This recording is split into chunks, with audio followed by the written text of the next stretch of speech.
The emissions reductions that could come out of the Paris climate talks will be very expensive, even with some high-profile help.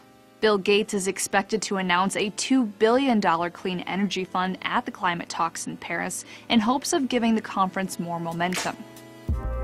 Participating countries will agree to double their clean energy R&D budgets, which could have an even greater effect on the initial infusion of cash. The U.S. Department of Energy budget, for example, calls for $1.27 billion for renewable R&D in 2016, which would presumably double under Gates' agreement. At the same time, the New York Times reports national funding efforts could dwarf Gates' plan. As Secretary of State, Hillary Rodham Clinton pledged that developed countries would send $100 billion annually to poor countries by 2020 to help them pay for the energy transition.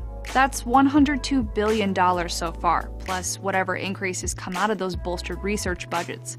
But it wouldn't be enough. Consider India, the fifth largest national energy economy and one of the expected power players during the Paris talks. Estimates from the country's UN climate pledge indicate it would need some $2.5 trillion to fund its climate goals through 2030. So in some ways, this is just the latest reminder that we should temper our expectations. There's still an 11th hour debate over whether agreements there should be legally binding.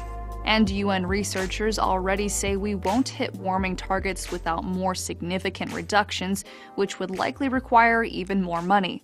For Newsy, I'm Leah Becerra.